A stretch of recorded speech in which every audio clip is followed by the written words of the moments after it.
ಚಿಂತಾಮಣಿ ರಸ್ತೆ ಅಗಲೀಕರಣ ಕಾಮಗಾರಿ ಹಿನ್ನೆಲೆ ಇಂದು ಪ್ರಮುಖ ಭಾಗಗಳಲ್ಲಿ ವಿದ್ಯುತ್ ವ್ಯತ್ಯಯ.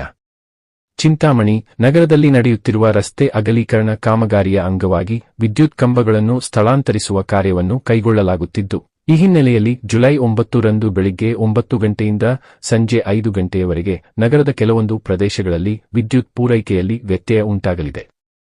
ಲೋಕೋಪಯೋಗಿ ಇಲಾಖೆಯಿಂದ ಕೈಗೆತ್ತಿಕೊಂಡಿರುವ ರಸ್ತೆ ಅಗಲೀಕರಣದ ಕಾಮಗಾರಿಗೆ ಅಡ್ಡಿಯಾಗಿರುವ ವಿದ್ಯುತ್ ಕಂಬಗಳನ್ನು ತೆರವುಗೊಳಿಸಿ ಸುರಕ್ಷಿತ ಸ್ಥಳಗಳಿಗೆ ಸ್ಥಳಾಂತರಿಸುವ ಸಲುವಾಗಿ ಈ ಕ್ರಮ ಕೈಗೊಳ್ಳಲಾಗಿದೆ.